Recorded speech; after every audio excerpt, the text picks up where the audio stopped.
Bismillahirrahmanirrahim. Assalamualaikum warahmatullahi wabarakatuh. Waalaikumsalam Waalaikumsalam warahmatullahi warahmatullahi wabarakatuh. wabarakatuh. Alhamdulillahi rabbil alamin. Wassalatu wassalamu ala asyrafil anbiya'i wal mursalin wa ala alihi wa ashabihi ajma'in. Allahumma anfa'na bima 'allamtana wa 'allimna ma yanfa'una wa zidna ilman. Malam hari ini bahasan kita terkait dengan zakat kontemporer, ya, zakat kontemporer yang terkait dengan harta-harta yang dizakati. Dan saya kira ini adalah bahasan terakhir terkait dengan harta-harta yang dizakati. Jadi kalau yang lalu itu adalah di mana zakat diambil dari harta hasil usaha baik-baik, kemudian diambil juga dari hasil bumi, ya, yang dikeluarkan yang ada di muka bumi ini. Mimma akhrajana lakum min ardi. Malam hari ini bahasanya yang ketiga yang merupakan bahasan terakhir dari harta-harta yang dizakati. Termasuk harta yang harus dizakati itu adalah harta simpanan. Bukan hasil usaha kita dan juga bukan hasil bumi, tapi harta yang tersimpan. Ini masuk di situ adz-dzahabu wal fiddah, emas dan perak. Jadi harta simpanan yang dimaksud di sini adalah harta yang digunakan, harta yang tidak digunakan sebagai modal usaha. Kan ada harta yang diputar, dijadikan sebagai modal. Tapi memang harta disimpan, tidak dikelola. Ya, istilahnya ini harta tersebut didiamkan, didiamkan menganggur. Jadi ternyata ada harta yang menganggur karena tidak diputar, ya, tidak dikelola. Nah, harta simpanan pada pembahasan ini, ya, ini nanti ada tiga, ya. Harta simpanan berupa emas dan perak, simpanan uang, dan simpanan tanah dan bangunan. Nah, seperti apa tanah dan bangunan itu? Yang pertama adalah zakat simpanan berupa emas dan perak. Jadi ini termasuk jenis zakat yang wajib dizakati. Ya, kenapa? Karena ada ancamannya. Walladzina yaknizuna adh-dhahaba wal fiddah wa la yunfikunaha fi sabilillah fabashshirhum bi'adzabin alim. Jadi orang-orang yang menyimpan emas dan perak, wa la yunfikunaha, lalu dia tidak infakkan fi sabilillah, di jalan Allah, fabashshirhum bi'adzabin alim, maka hendaklah ia menanti-nanti. Jadi beritakulah, jadi kabarkan kepada mereka bahwa mereka akan mendapat siksa yang pedih. Nah, ini maksud ayat ini. Jadi barang siapa yang menyimpan emas dan perak lalu tidak membayar zakatnya, itu akan mendapatkan siksa yang pedih di akhirat kelak. Nah, menumpuk menumpuk harta, emas itu hukumnya adalah haram jika tidak ditunaikan zakatnya. Jadi menyimpan emas dan perak kalau tidak ditunaikan zakatnya adalah haram. Ya, menyimpan. Jadi baik menumpuk ataupun menyimpan emas dan perak yang ada waktu-waktu dia harus keluar, nah, itu masuk kategori ayat ini. Yang bahwa mereka akan mendapat siksa yang pedih. Ada ancaman lagi, ya, ada ancaman bagi penyimpan emas dan perak yang tidak membayar zakat, itu menunjukkan wajib zakat atas simpanan emas dan perak. Kewajiban zakat atas simpanan itu sudah menjadi ijma ulama. Jadi dalilnya ada dua. Dan yang pertama adalah adanya ancaman terhadap harta yang tersimpan itu kalau tidak diinfakkan. Yang kedua adalah kesepakatan ulama. Baik, nisab zakat itu, nisab zakat emas, kalau kita tengok dari asal usulnya, itu sebesar 20 mithqal. Dalam bahasa Arabnya namanya mithqalun atau 20 dinar. Jadi itu asal asal usulnya. Nisab zakat sebanyak isyrina dinar. Nah, dinar ini kan merupakan koin emas yang beredar pada masa Nabi. Ya, yang beredar pada masa Nabi adalah dinar. Sehingga itulah yang digunakan yaitu 20 dinar. Yang berasal dari kerajaan Romawi Bizantium. Jadi istilah dinar itu yang beredar pada masa Nabi, yang asalnya dari mana? Dari kerajaan Romawi Bizantium. Ini dinar. Nah, satu dinar itu beratnya kalau ditimbang itu 4,25 gram. Di berapa nisab zakat emas? Itu 20 dinar. Satu dinar itu beratnya 4,25. Ya. Berarti kalau kita kalikan 20 dikali 4,25, nah, berapa itu? Bantu. Ya. Jadi satu dinar 4,25 gram. Yang wajib dikeluarkan itu adalah 20 dinar. Sedangkan satu dinar beratnya 4,25 gram. Kira-kira berapa gram? Sekitar 90. Oh, kalau salah itu berarti ketua nasianya di begini. 20 dikali 4,25. Ya, silakan menghitung dulu. 4, 85 gram. 85 gram. 85 gram, Ustaz. Yang menjawab pertama 85 dapat hadiah. gram. Dapat hadiah umroh. Ya. Ada umrah. Ya. 85 gram, Ustaz. 25 gram. Mudah-mudahan yang jawab benar ini dapat hadiah umroh nanti insya Allah.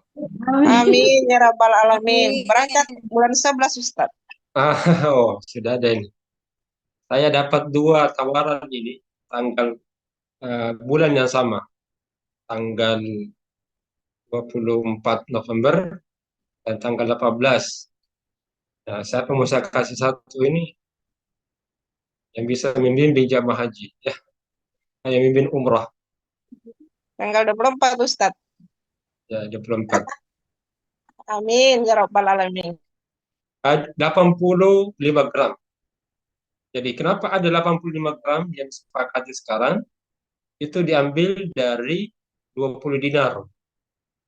Jadi 20 dinar itu beratnya satu dinar 4,25 gram. Jadi totalnya 20 dikali 4,25 itu sebanyak 85 gram. Jadi zakat simpanan emas yang wajib dikeluarkan itu adalah 85 gram yang dikeluarkan 2,5% dari simpanan emas yang ada.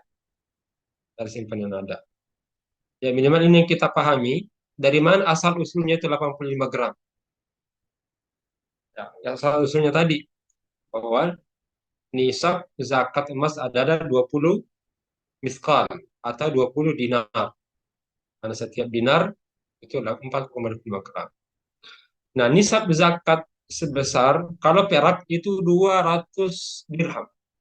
Ya, jadi nisab perak 200 dirham. Tadi emas berapa? 20 dinar. Kalau perak 200 dirham. Berarti ditambah satu nolnya saja. Dirham ini adalah koin perak yang beredar pada masa Nabi dulu. Jadi dirham koin perak yang beredar pada masa Nabi. Itu dari mana? Dari kerajaan Persia. Jadi kalau dinar itu kerajaan Romawi Bizantium, kalau perak itu dari kerajaan Persia. Nah, berat satu koin dirham itu 2,975 gram. Ya, kalau dibulatkan 2,975 Ya, 97 ya, 2,97. Jadi kalau kita kalikan 200 dikali 2,97 gram, ya maka peraknya adalah 595 gram. Itu baru mencapai nisab. Jadi tadi 200 dirham kali, karena satu dirham itu adalah 2,97 gram, berarti totalnya gram adalah 595 gram. Jadi ikat 600. 600 dikurang 5. 600 kali 5.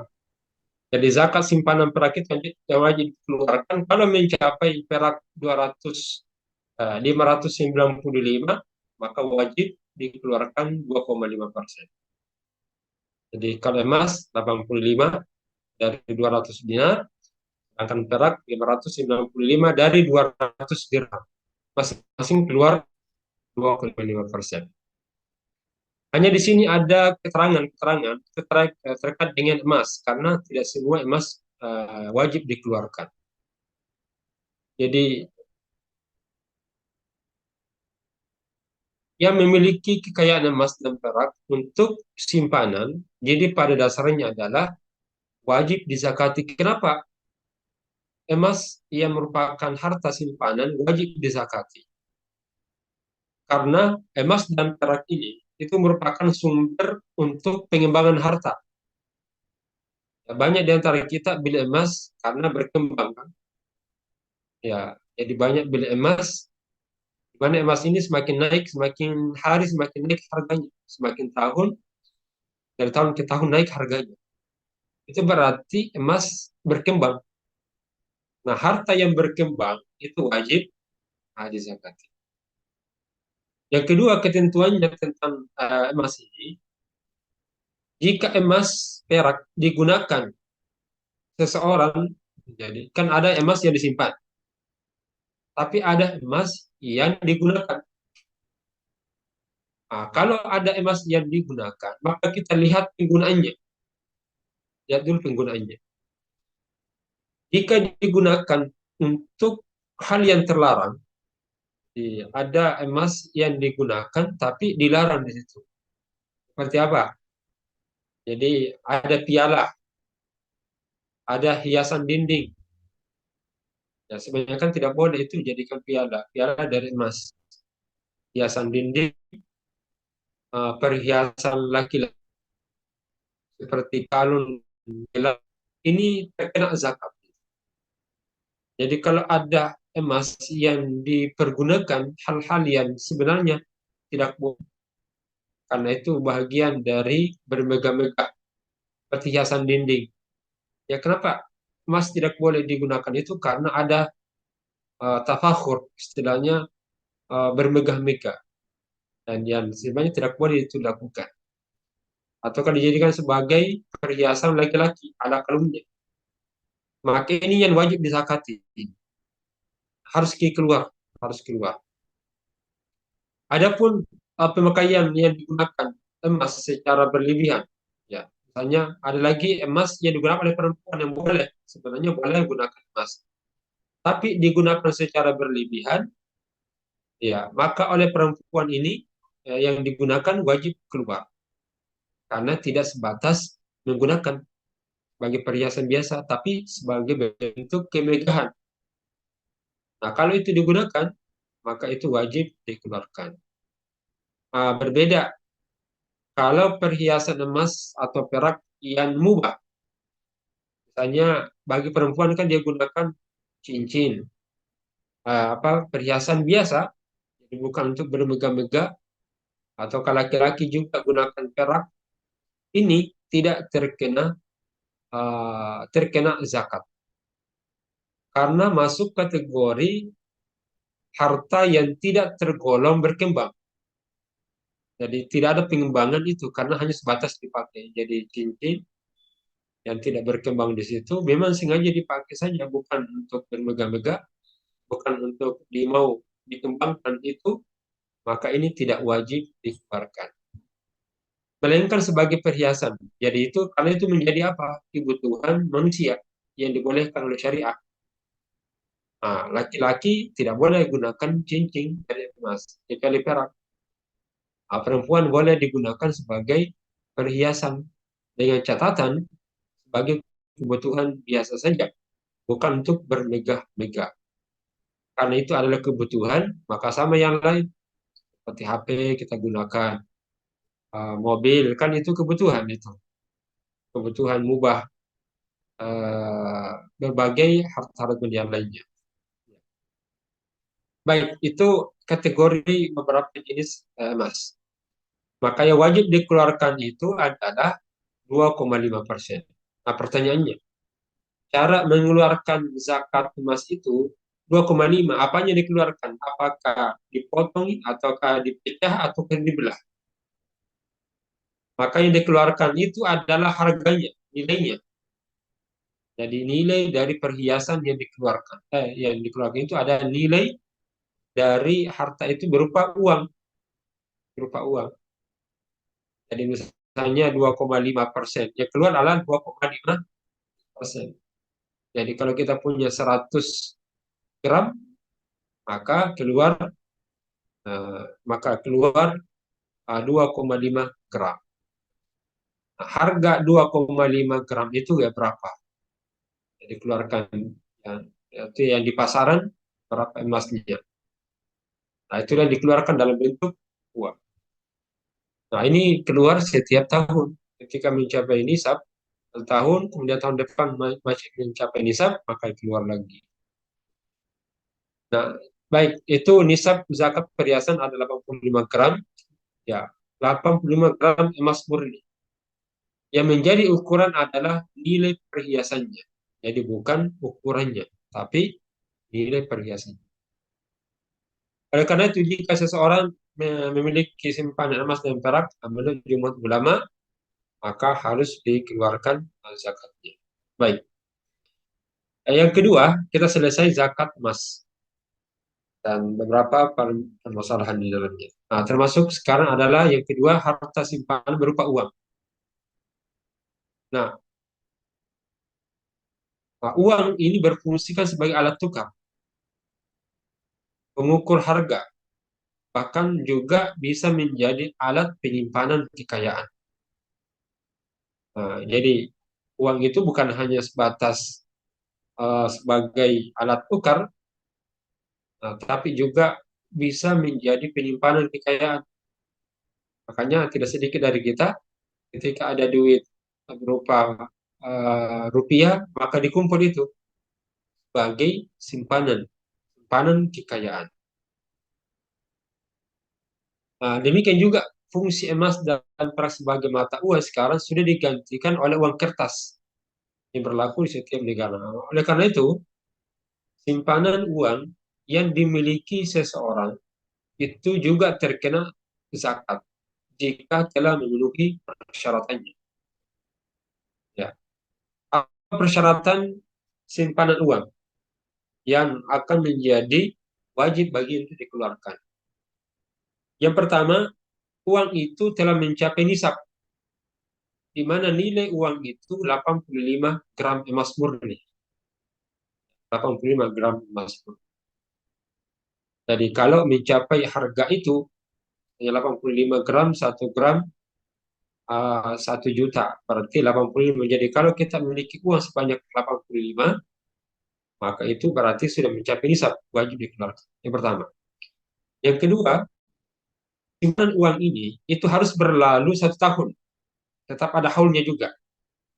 Jadi disimpan selama 1 tahun. Yang ketiga, harta yang kita simpan itu berupa uang milik yang sempurna. Jadi bukan pinjaman, ataukah bukan milik bersama, tapi dimiliki secara sempurna. Kemudian, lebih dari pada kebutuhan pokok. Jadi harta yang dikeluarkan itu kalau merupakan kelebihan dari kebutuhan pokok. Dan bebas dari utang piutang. Bebaskan utang pokok itu primer. Ya, beli beras. Dan juga utang piutang yang harus terbayarkan. Jadi bebas dari utang yang mengakibatkan kurang dari nisab. Jadi kalau ada utang misalnya 1 miliar, utangnya ada 200 juta, maka 200 juta ini tidak masuk bagian hitungan, maka dikeluarkan itu ya, utang piutangnya. Jadi dia pinjam ke bank misalnya, nah, tersimpan, maka simpanan itu harus dikeluarkan yang masuk dari utang itu. Kalau mencapai nisab, maka dikeluarkanlah. Baik, simpanan uang yang dimaksud di sini yang mana itu? Masuk simpanan di bank dalam bentuk giro atau tabungan, juga deposito dan lain sebagainya. Pertanyaannya, bagaimana kalau itu disimpan di bank konvensional? Kan ada dua ya, harta yang disimpan di bank konvensional dan harta disimpan di bank syariah. Kalau harta itu disimpan di bank konvensional, maka yang dihitung itu hanya biaya, hanya simpanan pokoknya. Jadi bunga, karena biasanya kan kita simpan ada bunganya itu, maka bunga tidak dihitung sebagai harta terkena zakat karena masuk kategori riba. Jadi kelebihannya itu tidak boleh masuk dari bagian harta yang menjadi hak untuk dikeluarkan. Maka dikeluarkan bunganya. Jadi kalau disimpan, jangan dihitung bunganya. Yang dihitung adalah simpanan pokoknya. Simpanan pokok. Sedangkan itu jadi bunga yang diperoleh dari hasil simpanan di bank konvensional. Nah, bagaimana itu mau diambil atau tidak? Nah, sebagian ulama menyatakan digunakan saja untuk kepentingan sosial seluruhnya. Ya, jangan kita ambil. Kita gunakan saja sifatnya umum. Ya, kalau ada bunga atau kepentingan bangun jembatan yang sifatnya tidak dimiliki dan dikonsumsi secara pribadi. Nah, baik. Nah, kalau uang itu disimpan di bank syariah, beda ini. Maka semua uang simpanan, baik simpanan pokok ataukah bagi hasil atau bonus yang diterima itu terkena zakat. Kenapa? Karena ini adalah jenis harta yang halal, harta yang boleh dimanfaatkan. Nah, beda kalau tadi bunga riba, kan itu haram. Yang tidak boleh dijadikan sebagai alat atau materi untuk dizakati. Kenapa? Tidak menerima dari harta yang haram. Makanya, kenapa bank syariah harus keluar semua? Karena dianggap transaksi yang ada di bank syariah pokoknya atau ada bagi hasilnya, karena itu ada transaksi bagi hasil mudharabah atau bonus yang diterima yang dikembangkan oleh bank syariah, maka itu terkena wajib zakatnya. Kenapa? Karena harta itu ada milik kita dan secara sah halal dapat dimanfaatkan. Makanya adalah halal maka menjadi milik, dapat diterima oleh Allah maka dikeluarkan. Nah, beda dengan haram tadi. Ya. Baik, itu yang kedua, simpanan uang. Yang terakhir ini adalah zakat simpanan tanah atau bangunan. Ya, ini ada bangunannya, ada tanahnya, bahkan berhektar-hektar, ada juga kebunnya, ya mungkin. Nah, tanah, bagaimana hukum ataukah aturan-aturan zakat terkait dengan tanah atau bangunan?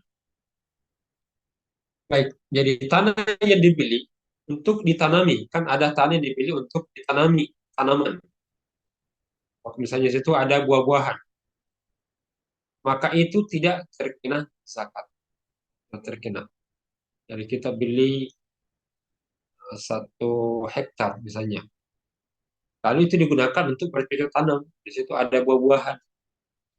Maka tanah yang digunakan ini untuk berusaha itu tidak wajib dizakati. Apanya yang wajib dizakati itu?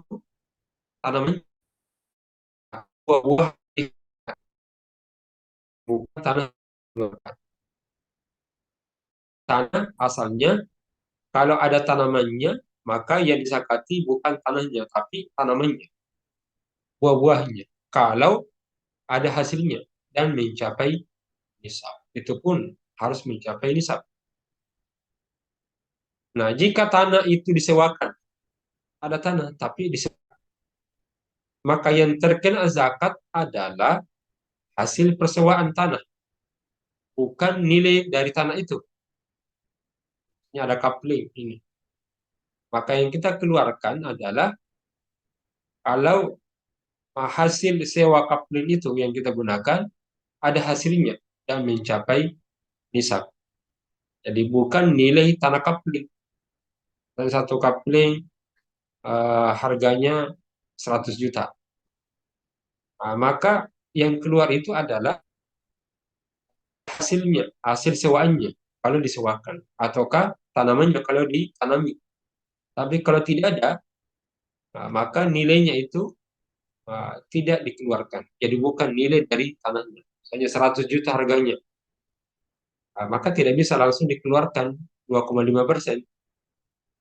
Kecuali kalau dipersewakan. Dan hasilnya mencapai nisab 65 gram.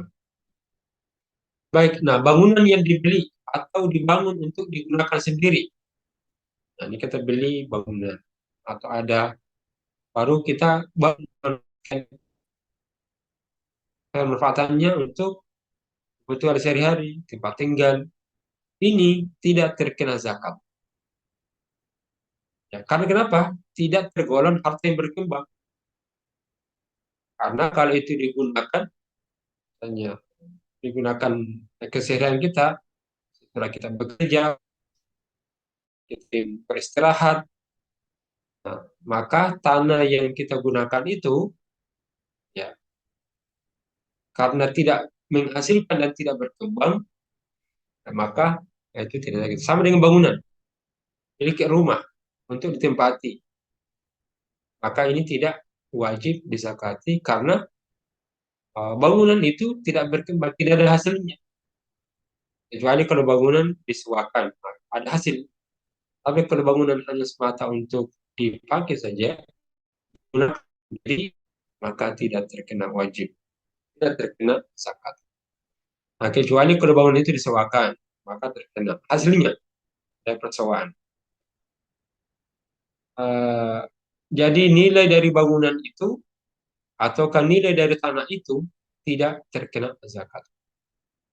Baik, nah jika tanah atau bangunan dibeli sampai sebagai simpanan, kan ada juga orang membeli tanah sebagai aset mungkin misalnya, ataukah apa bangunan itu bangunan untuk dijual. Karena suatu saat nanti uh, maka status dari tanah itu masuk dengan tersebut sama dengan simpanan emas dan perak. Kan banyak orang yang kemana-mana pilih tanah untuk disimpan, suatu saat akan dijual. Nah, tanah yang seperti ini itu disamakan dengan harta simpanan emas dan perak. Nah, simpanan tanah atau bangunan ini terkena zakat jika mencapai nilai 85 gram emas murni. Itu kalau bangunannya tadi. Jadi sengaja dibeli sebagai simpanan untuk dijual. Jadi ada niat untuk menjualnya. Berarti ada potensi untuk berkembang. Ada untuk berkembang, maka ketika mencapai nisab itu harus dikeluarkan 5 gram. Nah, sebanyak 2,5% dari nilai tanah atau bangunan tersebut. Nah, inilah dari kita lah yang menentukan apakah itu untuk digunakan saja, kita membeli tanah untuk mau dijual, maka terkena zakat. Tapi kalau hanya sebagai alat untuk ya digunakan sebagai kebutuhan, otomatis ini tidak akan berkembang, maka tidak wajib kena zakat. Baik, kemudian ada beberapa hal yang jadi catatan. Ada istilah penggabungan zakat seluruh harta simpanan. Jadi kan harta simpan bagaimana? bentuknya. Jadi seluruh harta simpanan yang dimiliki seorang muslim, jadi baik berupa emas, perak, uang, tanah, dan bangunan, itu zakatnya digabungkan. Kalau ternyata beragam. Jadi ada emasnya, ada peraknya lagi, ada uangnya, ada tanah untuk disewakan, kan? Ada bangunan, jadi tanah untuk dijual beli, saja untuk diperjualbelikan, atau kebangunan juga. Maka caranya ini zakat digabungkan. Maka zakatnya digabungkan. Sehingga jika seseorang memiliki simpanan uang, tidak sampai nisab. Hanya uangnya hanya 50 juta. Tapi jika uang itu digabung dengan simpanan lain, misalnya seperti emas, ini misalnya emasnya 50 gram. Nah, kalau dikumpul, itu mencapai nisab, maka wajib dikeluarkan zakatnya dari seluruh harta simpanan yang dimiliki sebesar 25. Dan ini bisa dikumpul misalnya peraknya, ada uangnya, ada tanahnya yang mau dijual belikan. Kalau itu digabung semuanya dan mencapai nisab, maka keluar 2,5%. Inilah pendapat jumhur fuqaha. Ada beberapa catatan, di antaranya besar zakat 2,5 ini jika hal menggunakan tahun Qamariyah. Jadi bukan tahun jadi tahun Syamsiah. Tapi jika menggunakan tahun Miladiyah, maka besarnya zakat itu ya, hanya 2,5% dibagi kalau Miladiyah Hijriyah itu 354 hari.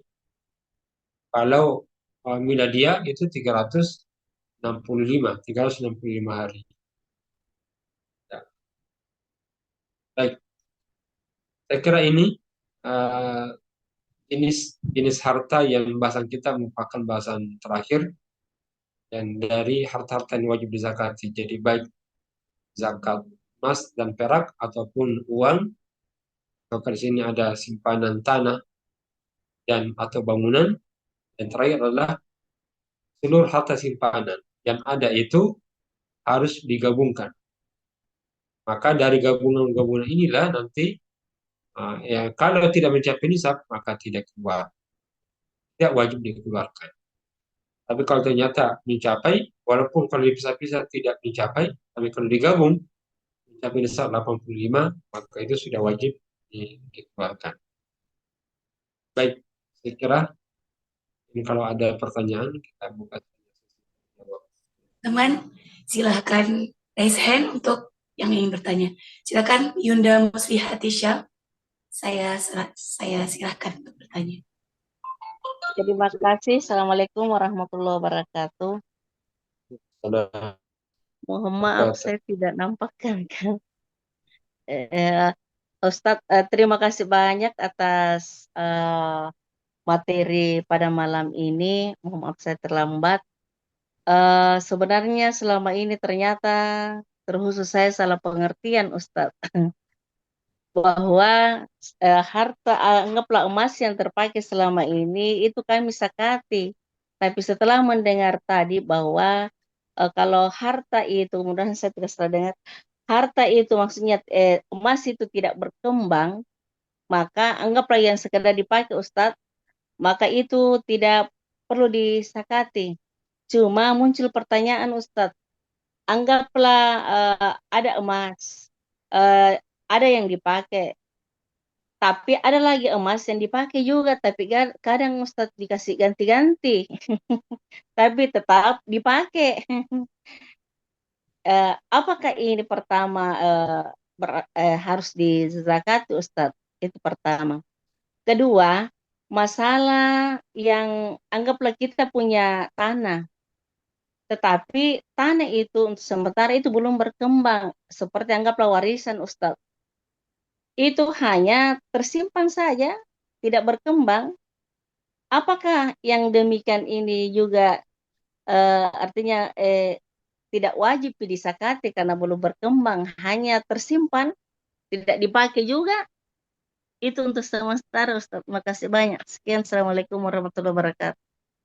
Selamat. Jawab Ustadz atau kita tampung pertanyaannya? Ya, kalau ada yang lain dulu. Oh, iya, masih ada teman-teman yang lain mungkin yang ingin bertanya, saya silahkan. Oke, saya kira mungkin langsung. Oke, Yunda Andi Aisyah Amini Amir, saya silahkan dengan hormat. Baik, bismillahirrahmanirrahim. Saya mau tanyakan begini, Ustaz. Ini kan kalau untuk zakat kontemporer, ada beberapa harta yang memang sampai saat ini yang dibahas itu yang baru untuk saya itu di zakat perusahaan kemarin, dan juga ada yang mau saya tanyakan itu adalah bagaimana dengan harta yang disimpan dalam bentuk saham, karena kan sekarang itu di beberapa situasi dan tidak asing anak muda yang investasi lewat saham. Itu yang tidak saya paham bagaimana pengukuran zakatnya kalau penyimpanan hartanya dalam bentuk itu. Terima kasih, Ustaz. Ya. Saya ada teman-teman yang lain, saya persilakan yang lagi. Oke, Ustadz, saya kira mungkin cukup dua itu ya. Untuk yang pertama saya ulang tadi, Ibu Bunda, dia menanyakan bagaimana dengan emas. Kan ada emas yang tidak dipakai, kadang ada emas yang dipakai. Ini kadang jadi fenomena buat ibu-ibu Ustadz, saya kira. Kemudian masalah kita punya tanah, tapi ini statusnya sebagai warisan. Bagaimana sebenarnya ini, apakah perlu dikeluarkan zakatnya atau tidak? Kemudian pertanyaan kedua, bagaimana dengan harta dalam bentuk saham? Seperti apa bentuk zakatnya? Mungkin langsung saya serahkan kepada Ustadz, silahkan. Baik. Jadi ini kalau sudah tadi ada batasannya bahwa perhiasan itu kan kebutuhan. Jadi kebutuhan seperti kebutuhan kita, misalnya laptop, bagi perempuan itu suatu hal yang wajar. Nah, laki-laki juga kan ada perak itu yang biasa digunakan, cincin dari perak. Nah, kalau sesuatu yang sudah berlebihan, kan ada sifatnya bukan kebutuhan memang, jadi kebanggaan. Nah, di antaranya kalau bergonta-ganti ini berarti sudah bukan lagi kebutuhan mendasar, tapi sudah menjadi kebutuhan kelebihan. Makanya situ pada kelebihannya sesuatu yang lebih daripada kebutuhan, maka itu wajib dikeluarkan zakatnya. Jadi kalau hanya sebatas kebutuhan standar biasa dan tidak keluar dari kebutuhan biasa sebagai perhiasan yang digunakan pada ibu-ibu atau ke wanita, maka tidak wajib dizakati itu. Sama dengan yang lainnya itu, sama baju, kan itu dipakai. Tapi kalau ada bajunya bermeka-meka, itu harus digunakan kalau banyak. Nah, tapi ini kan bukan digunakan itu. Jadi kitalah yang menentukan emas itu apakah sebagai kebutuhan standar atau memang suatu kelebihan. Kalau kita yakin itu kelebihan dari harta yang kita miliki, maka itulah yang wajib dizakati. Itu saja yang menjadi kelebihannya. Adapun kebutuhan kita, ya sesuatu yang standar perhiasan bagi ibu, maka itu yang tidak wajib digunakan. Artinya dizakati. Baik. Kemudian kedua, warisan. Warisan ini beragam. Ada yang bentuk tanah, ada juga bangunan, ada juga duit, kan itu. Jadi kalau dia masuk ke warisannya uang, maka masuk ke zakat simpanan uang. Uang itu, walaupun dia adalah alat tukar, tapi bisa menjadi sesuatu yang kita kumpul-kumpulkan. Dan akan berkembang juga, karena sudah menjadi bentuk kekayaan. Maka ketika mencapai 85 gram, jadi sama dengan emas. Itu maka dikeluarkan zakatnya. Tapi kalau bentuknya tanah, jadi tanah ini atau kebangunan, di mana bangunan itu hanya sebatas dipakai, ya, maka ini tidak dikeluarkan zakat. Nah, sama juga dengan tanah, hanya tanah Dikelebihikan oleh orang tua kita. Ini bagi bagian ini. Sawah, misalnya sawah. Ini bagian kamu di sini. Yang keluar zakatnya itu bukan tanahnya, tapi hasil pengelolaan sawah. Jadi kalau ada hasilnya, maka dikeluarkan. Tapi kalau tanah itu tidak dikelola, tinggal saja, maka tidak wajib dikeluarkan karena tidak berkembang. Tidak berkembang. Dan sama juga kebun.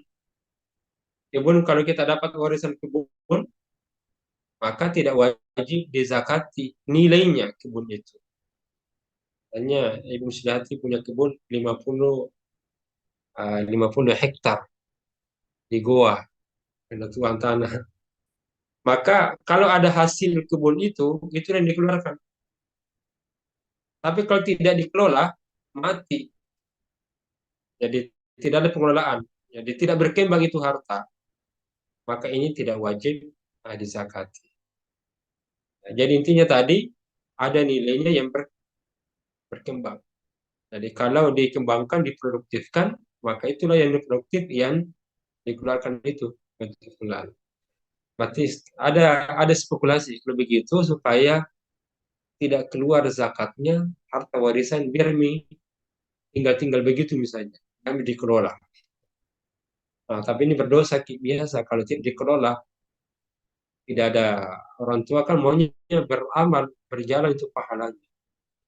Maka seharusnya itu dikelola itu harta warisan. Kalau kebun, berkebunlah sehingga ada hasilnya. Hasilnya kalau mencapai nisab, zakati, orang tua dapat pahala dari harta kewarisan. Nah, sama juga kalau sawah. Jadi semaksimal mungkin harta warisan itu dikelola. Sebab itu adalah cara untuk memproduktifkan agar harta itu bermanfaat bagi dirinya sebagai waris dan juga bermanfaat bagi masyarakat untuk mencapai nisab. Nah, kalau dia mengendap ataukah dia tidak produktif, ya itu bisa menjadi tanah mati. Ya dalam Islam itu dianjurkan. Ada istilahnya ihyaul mawad. Jadi menghidupkan tanah yang tidak produktif. Itu bagian dari haknya harta. Maka kalau kita ada wakaf tanah, jangan disimpan-simpan.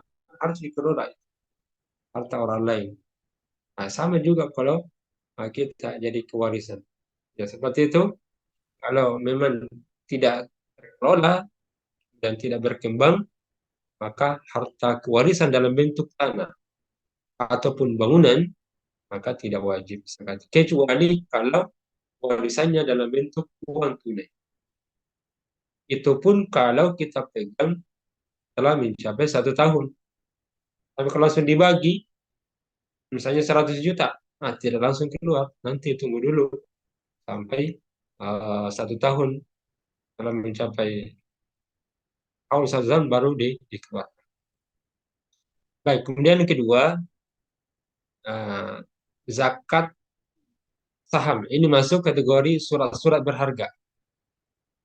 Ya, ini kita sudah bahas Nanda yang terdahulu. Setelah zakat perusahaan, itu kita masuk ke zakat saham.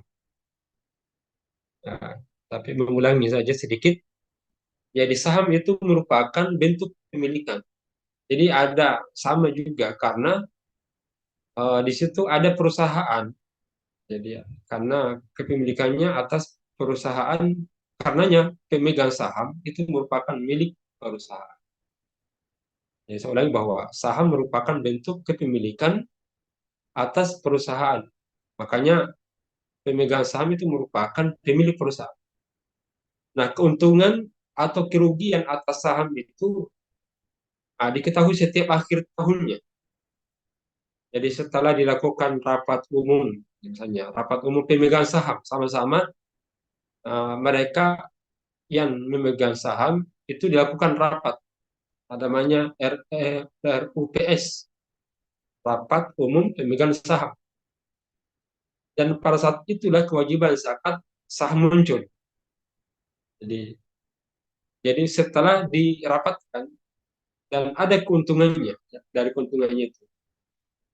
Dari saat itulah muncul saham zakatnya. Nah, bagaimana ketentuannya? Jadi ketentuan tentang saham wajib zakat itu harus ditempatkan pada perusahaan yang bebas riba. Jadi kalau perusahaan ada ribawanya di dalamnya, nah, karena zakat itu hanya diterima dari yang baik-baik. Jadi kalau ada ribanya, berarti bercampur nantinya. Yang kedua, jadi saham yang kita masukkan itu tidak memproduksi atau menjual barang-barang yang haram. Otomatis akan berputar harta itu secara tidak sah, ya, ataukah secara haram. Dan Allah tidak menerima dari sumber yang haram. Kemudian perusahaan memiliki legalitas hukum yang sah. Ya, kalau perusahaannya tidak sah, ya bagaimana dia bisa menghasilkan secara halal? Nah, ketentuan atas zakat saham itu dibagi menjadi dua. Jadi pertama, jika perusahaan itu murni industri atau tidak melakukan perdagangan seperti hotel, dan ada perusahaan murni industri saja, jadi tidak melakukan perniagaan, hanya hotel, ada angkutan transportasi, maka ini tidak wajib zakat atas saham. Jadi kalau ada saham perhotelan misalnya, maka saham perhotelan itu tidak wajib, ya, tidak wajib dizakati.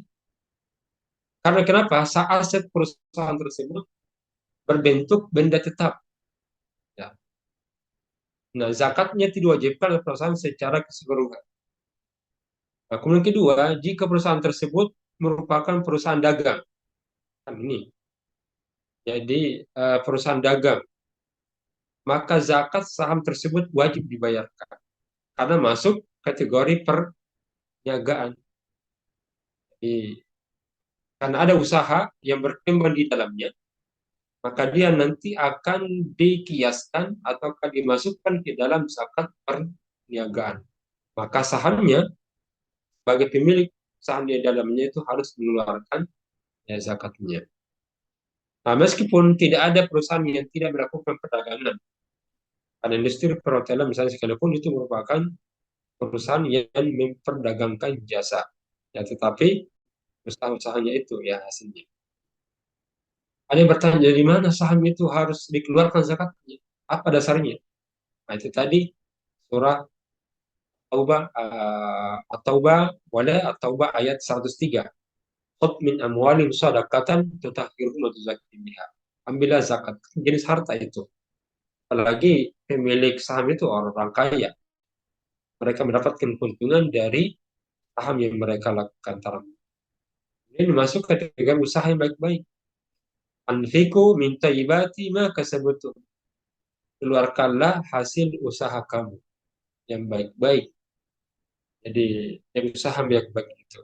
Dan Muktamar internasional itu telah sepakat bahwa baik saham, obligasi, suku, dan sejenisnya itu adalah wajib dizakati ketika mencapai nisab. Dan juga secara sosiologis, pemilik saham apakah sudah berharga itu adalah mereka yang notabene-nya berada pada kelompok menengah atas, sehingga sepantasnya memiliki tanggung jawab sosial yang besar untuk mengeluarkan. Apalagi potensi saham dan surat berharga sebagai sumber zakat itu terbukti sekarang itu mampu meningkatkan pengumpulan zakat yang memberikan dampak dalam penyelesaian masalah sosial. Karena jumlahnya banyak. Baik, saya kira itu. Adapun nonunya nisabnya sama dengan zakat perdagangan, 5 gram emas, 5%. Masih ada teman-teman yang lain, saya persilahkan. Iya, Bunda, masih ada tambahannya, Bunda? iya, masih ada dari Bu Hasrah. Assalamualaikum warahmatullahi wabarakatuh. Bisa bertanya, Nada? Silakan, Bunda. Pertanyaan saya, Ustadz, untuk penentuan nisab zakat tanaman misalnya yang berbentuk buah-buahan begitu, Ustaz. Kayak rambutan yang misalnya nisabnya itu sampai berapa harga, misalnya harga jual rambutan itu baru bisa dikeluarkan zakatnya. Kemudian yang kedua, Ustadz, ini ada tanah yang awalnya misalnya tidak menjadi apa, tidak tidak untuk di apa, kan biasanya dijadikan saham, suatu saat kita jual. Tapi ini tanah eh, kayak investasi, cuma tidak apa istilahnya tidak mau dijual seperti itu, tapi tiba-tiba terkena misalnya proyek pembangunan apalah BTN atau apa, tiba-tiba tanah itu kena. Apakah eh, yang seperti itu juga ada zakatnya, Ustadz, untuk disakati seperti itu? Kayaknya kita punya tanah, tapi awalnya kita miliki bukan untuk dijual, tapi tiba-tiba terkena proyek, misalnya seperti itu, Ustadz. Caranya untuk zakatnya itu bagaimana, Ustadz? Ya, saya kira seperti itu, Baik. Ustadz. Assalamualaikum warahmatullahi wabarakatuh. Waalaikumsalam. Warahmatullahi wabarakatuh. Ya, bahasan tanaman kita ini, kita sudah bahas juga yang lalu, tanaman, sayur-sayuran, rambutan, buah-buahan. Ya, itu juga tetap disakati, tapi nisabnya itu dimasukkan masuk kategori hasilnya. Tadi sama dengan hasil panen, semacam hasil panen. Jadi kalau kita menanam, kemudian rambutan ada hasilnya, maka dikeluarkan saat panen. Nisabnya itu sama dengan nisab beras, makanan pokok, 653 kilogram. Jadi misalnya emas, perak, tadi kan perak ya, padi atau beras harga 1 kilogram 10.000. Jadi kalau 653 berarti 6.530. Sehingga rambutan kalau kita jual itu hasilnya 6.530, maka itu mencapai nisab, maka dikeluarkan zakatnya 5%. Setelah dikeluarkan bagi biayanya, biaya operasional. Jadi hasil penjualan atau hasil panen kalau dihitung harganya itu rambutan mencapai 7 juta, maka wajib dikeluarkan 2,5. Batas minimalnya adalah 653 kilogram beras. Di mana harganya berapa beras? Nah, disitulah hasilnya. Tapi kalau itu mau diperjualbelikan, misalnya ini kan ada jual beli rambutan, maka dia masuk zakat perdagangan, yakni perdagangan buah-buahan. Nah, kalau pedagang buah-buahan harus mencapai nisab 85 gram dan haulnya 1 tahun. Jadi tergantung dari apa peruntukannya itu buah-buahan. Kalau hanya hasil panen, maka keluarkan seperti padi. Tapi kalau menjadi jual beli, ya perniagaan, maka dikiaskan, dimasukkan kepada zakat perniagaan. Itu yang pertama, tanaman. Kemudian yang kedua ini,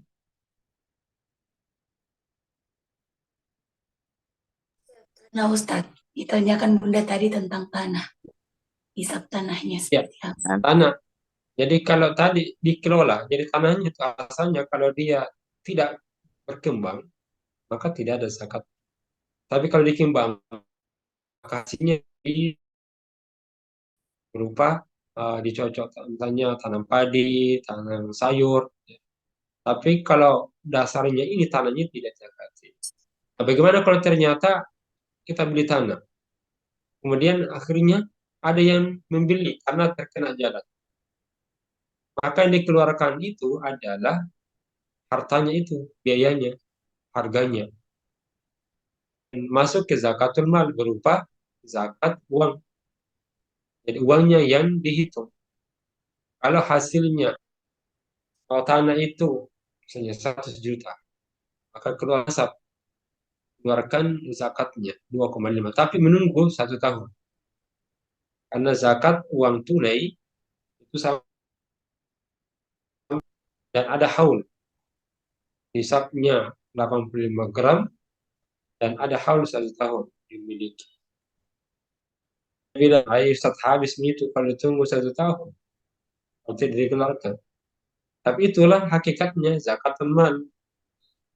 Ya, beda kalau hasil panen langsung dikeluarkan karena kita memperolehnya itu terkadang bantuan, terkadang tidak begitu banyak usaha kita. Hasil bumi yang dikeluarkan. Nah, beda kalau hasil usaha kita, Allah menghargai usaha kita supaya oleh karena itu tidak langsung dikeluarkan. Biarlah tinggal dulu bersama dengan kalian dalam 1 tahun. Nah, kalau ternyata masanya itu akhir tahun baru dikeluarkan. Itulah sayangnya Allah kita kan. Kerja keras dapat kita langsung keluar, disimpan dulu 1 tahun. Tapi kalau hasil panen, karena biasanya itu hasil bumi yang kita kelola, yang dimana perjuangan tidak terlalu berat seperti saat kita bekerja. Ya, penghasilan yang lain, hasil usaha, perniagaan, maka saat panen harus dikeluarkan. Iya, seperti itu. Wallahu a'lam bishawab. Saya kira Ya. karena waktu sudah menunjukkan pukul 9:30 malam, itu masih ada mungkin yang bertanya. Saya kasih kesempatan 1 kali lagi. Sudah cukup ya? Bahwa kebahagiaan itu tidak berangkat dari kesenangan hidup, tapi dia berangkat dari ketenangan jiwa dan ketentraman hidup. Dan karena itu ketika kita berusaha tidak semata-mata kita senang saja, tapi kita berupaya supaya tenang hati dan tentram hidup. Maka cara menenteramkan adalah berzakat. Di antaranya uang, emas, dan berbagai harta yang kita. Sekian, Assalamualaikum warahmatullahi wabarakatuh. Waalaikumsalam warahmatullahi wabarakatuh.